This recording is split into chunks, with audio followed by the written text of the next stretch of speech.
Thank you very much for joining us today. We're here to talk about SB1189, the California Working Families Tax Credit. This bill will be heard in the Senate Governance and Finance Committee on Thursday after the Senate session adjourns. And I'm pleased to introduce my joint authors, Senator Mark DeSaulnier, and our co-authors, Senator Wolk and Assemblymember Dickinson. We've joined forces to move this important legislation forward. And also with us today are Jessica Bartholow from the Western Center on Law and Poverty, Fiona Lavelle from the California Family Resources Association, and Lynn Shields from EARN. So SB 1189 advances a vital piece of public policy by establishing a state-earned income tax credit equal to 15% of the federal earned income tax credit known as the EITC. After so many years of financial hardship, we are excited to see California emerging from the recession. But we can't forget those who are being left behind. Helping struggling families should be at the forefront of our decision-making this session. And this tax credit is our opportunity to invest in hardworking people who make our state strong. The state EITC will strengthen the economic standing of families across the state and make working pay for those in low-wage jobs. It will increase upward mobility and help rebuild the middle class in California by giving low-income earners more purchasing power to spend, save, and recover from economic hardship. This tax credit will help struggling families while increasing the take-up rate of the federal earned income tax credit, bringing more federal dollars into our state. So research indicates that children of EITC recipients do better in school, are more likely to attend college, and will earn more as adults. This is a significant investment in Californians working poor families. It's an important step towards moving our state forward together.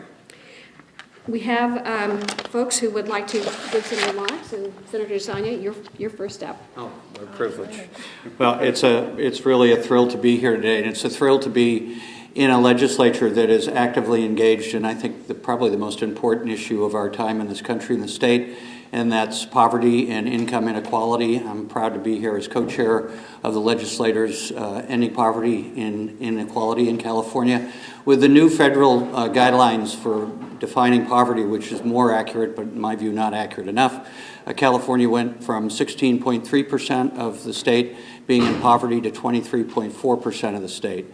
And those new figures basically account for the high cost of living in California. So imagine any of us trying to raise a family of four on less than $30,000 a year in places like the Bay Area, Sacramento, LA, or San Diego.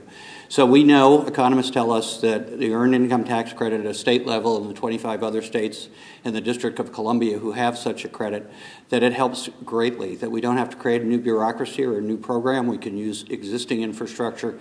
And combined with, in my view, raising the minimum wage, these two things also help business owners. As a small-time business owner for 30 years owning restaurants, we know if we pay our employees more, but then we have the infusion of this money, it's a partnership with the private sector that allows for more income out in the community and reinvesting so that we raise all boats truthfully, as John Kennedy said, when we do things like this earned income tax credit.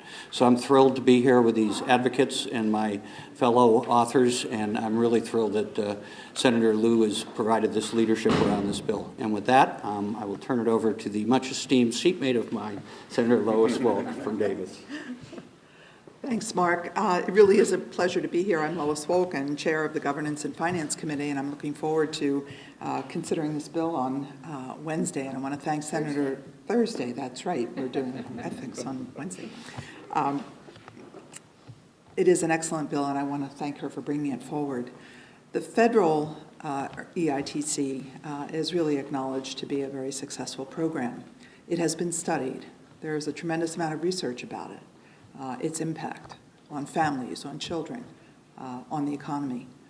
It's a positive. We need to do more of that. It's important to do that here in California for all the reasons that my colleague Mark DeSaulnier spoke to about the income equality. And this is one of those things that the legislature can do that really will have a positive impact. We know that. So I really support this, and I think that we need to start moving this forward. Well, thank you. Good morning. I'm Assemblymember Roger Dickinson, and I'm here to applaud the leadership of Senator Liu and my Senate colleagues in introducing SB 1189. The time has come to establish a California state earned income tax credit. In fact, from my point of view, I have to say we're overdue with that respect. So I'm delighted to see this legislation, looking forward to it reaching the assemblies where we can hopefully act on it expeditiously and favorably as well. Every economist from across the spectrum from left to right agrees that the Earned Income Tax Credit is the single best anti-poverty program ever devised. It has lifted more people and more families out of poverty, including children out of poverty, than anything else that we have done in federal history with respect to trying to improve the condition of families economically. We know that when we have an EITC, that the dollars that are returned to those taxpayers who receive them are turned over 1.5 to 2 times in our economy. EITC dollars have at least a multiplier effect of 1.5 to 2 times. What does that mean? That means that the dollar that comes back to the family that is struggling and challenged goes right back out into our local economies, into paying rent, into buying groceries, into getting clothes for children. And it means that by spending those dollars, we create jobs in our local economies because we have to have people who provide those goods and services to those families. This is an incredible program that pays for itself and is the kind of wise investment to attack income inequality and poverty in our state that is long overdue. In 2010, California State University Fresno did a study and found that because $1.2 billion in federal EITC refunds went unclaimed in California in 2009, businesses lost out on $1.4 billion in sales and the creation of 8,200 jobs. Now, we are always looking, still even as our economy recovers, to create more jobs, to put more money back into our economy, to help families lift themselves up. This is a winner on all 3 counts. This is the kind of legislation that needs to be enacted, and it needs to be enacted now. With that, I think Cheryl Lane. Perfect. Thank you. Okay. Good morning. My name is Cheryl Lane. I am the Director of Public Policy and Alumni Engagement at a nonprofit organization called EARN. I'm here on behalf of EARN to support SB 1189. As one of the nation's largest providers of micro savings accounts for low-wage workers, our mission is to reduce the cycle and break the cycle of poverty by helping families save and invest in their dreams. And how we do this is through matched savings accounts. In 10 years, EARN has helped over 6,000 families save over $6.2 million of their own money to save and achieve their goals.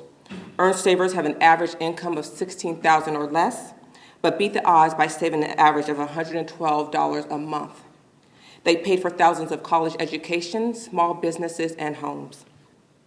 With a refundable earned income tax credit, we can help thousands of EARN savers and other Californians who are hard workers and can use the boost from the tax credit to save for emergencies, children's education expenses, and other needs that can be truly transformative and expand opportunity. A quarter of EARN savers have shared with us that when they saved in our children's savings account called Triple Boost, they used their tax refund as a way to increase their savings. So we encourage and hope that this legislation moves on so we can help lift hardworking families and Californians out of poverty. Thank you. Good morning. I'm Jessica Bartholow with the Western Center on Law and Poverty. We represent low-income Californians here at the state's capital to support legislation that reduces poverty and ameliorates the impact of poverty. We're proud to be here with the authors and the supporters of the bill today that will help low-income workers move from poverty to out of poverty. Californians currently use EITC, the federal EITC, at a little over 70% rate. That's $7.1 billion coming from earned income tax credits here to California to help families move out of poverty. In California, we have more poor Americans than any other state, and we have the highest supplemental poverty rate in the country. It's essential that we put together a plan which addresses those who are in the deepest need to those who are on their way out of poverty and into the middle class. This bill helps us to do that, and for those reasons, we urge the folks here in the building to support it and wish it good luck on its way. Thank you. Thank you, Jessica. Thank you. Thank you. Fiona Lavelle from the California Family Resource Association. We're an agency of the Child Abuse Prevention Center. And we're here in support of SB 1189 because really for us, and we think for California, it's about families. The majority of Californians who are in poverty live in working families. A 2013 report by the Public Policy Institute of California revealed that in about 37% of poor families, at least one family member is working full-time, and in another 25%, someone is working part-time. So really, when we're talking about poverty in California, we're talking about families and, of course, children. We know that child poverty has risen sharply as a result of the Great Recession, and that the many cuts to our safety net programs that followed have also taken its toll. And sadly, today, nearly 1 in 4 California children are now living in poverty. So we believe that SB 1189 is a really important step to address this really widespread issue. And common sense tells us, and of course research confirms, that the concrete resources that families need in times of struggle are really essential to promoting the strength of those families, the stability of those families, and the well-being of the children who are in those families. Of course, the Earned Income Tax Credit at the federal level has been shown to be very effective, very well targeted to reach those in need, and we believe that California should build on that success. It's a strategy that makes sense on every level because, of course, it reinforces the dignity of work, it allows working families to keep more of what they earn, and furthermore, most of those dollars that the families can keep are tending to be spent locally, so it provides that additional economic boost in activity there. And again, those families can use these extra dollars to cover the cost of childcare, transportation, putting food on the table, and all of those other essential basic needs. So with that, we just want to thank the senators and the co-sponsors of the bill today for introducing this important legislation. Thank you. Thank you. Thank you, Fiona, and thank you very much to my colleagues and Assemblymember Dickinson and to the organizations behind me that support this bill. We need to really think about how to address this issue of poverty in California, to critically think about how we can improve the situation. And I think that this income tax credit will try to move the state forward in trying to solve some of our problems, and this bill will help us do that. So with that, we'd love to answer questions if you have any. $120 million cost in the first year, that would rise. Would it rise just based on inflation, or how would it rise over the out years? It's probably adjusted for inflation. I mean, but we're talking about, we think about 3 million people in California families would qualify for this. And we think that there's an estimate about $120 million, this is the cost of the Franchise Tax Board, $120 million in terms of tax credits. So, the federal income tax credit varies. It depends upon the number of children that qualify and all this, that kind of thing. But and it phases out given a top amount of $48,000. But even here in California, that's pretty modest for a family of 4, $48,000. And so this would just obviously just come out of the general fund, right? Yes. Okay. And so could you talk about why, there's obviously, as you all know, a lot of competing pressures for, money to be spent one way or another now, and then up against the governor saying he's the regulator. So why this, and at the expense of what else? Well, I mean, it's not for us. We don't see this as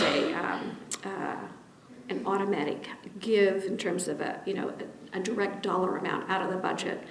This is a credit, so to speak. And yes, it does come with competing agendas. But we think here in California, this is a fundamental underlying problem.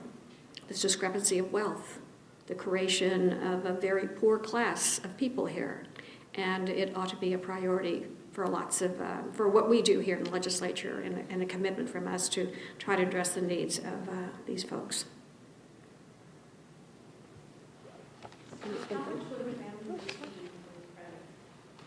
I'm sorry, I didn't hear the question. How many? I'm sorry. How much would a family receive from the credit? Oh, I don't know. Up to 15%. 15%. Up to 15%. Currently, the bill is listed as 15%, and the categories are the same as the federal EITC. So I think it all comes out in the budget in terms of what the governor decides are his priorities, and the legislature agrees or disagrees with them. And one can do a lesser credit, but it's, as the author has said, it's time to begin addressing the income inequality, and this happens to be one of the most effective and, by all research, by all economists, efforts to do that at the federal level. So we should do it. And we're not the first. So, right, for a state. Right. This bill, you mentioned earlier, this bill is obviously outside the budget process. Do you expect in the end that it will, if it moves forward, be part of the budget process? It'll have to have an appropriation. Right, right. Okay, so it happens. Okay. Yes. Have you guys had conversations with finance or the administration about it? Not yet. We try to avoid talking to them for as long as possible. This is the policy part of it. Yeah. I mean, I'd just say on the Assembly side, we have the earned income tax credit in our Assembly Democratic blueprint.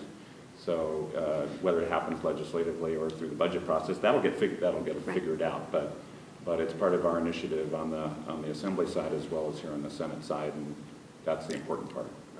Yeah, because effectively what I'm trying to essentially figure out is to, the feasibility of this moving forward, the overall big picture dynamics, given the broad outlines of the budget and the debates that are going to happen in the next couple of months. Mm-hmm. Right. And we'll have those debates, but for us, I think we all agree that this is one of the most efficient and important ways. We've got Senator Liu, of all people, understands this being chair of education. If you want to raise young people out of poverty and get them employed, you have to do the kind of things that Senator Steinberg's talking about, but also you have to make their home environment better. So it's a combination of things, and we know we're up against competing interests, and we don't necessarily disagree with those others. But for us, I think, and for me, this is one of the most efficient ways, with plenty of research behind it, that shows kids in poverty are more than 4 times likely to stay in poverty. That's one of our real big economic challenges in California, is 25% of the state of California being in multiple generations poverty. We have to do this along with education reforms. Thank you. Good. Any more thoughtful questions? Thank you. Thank you. Thank you. Thank you. Good questions.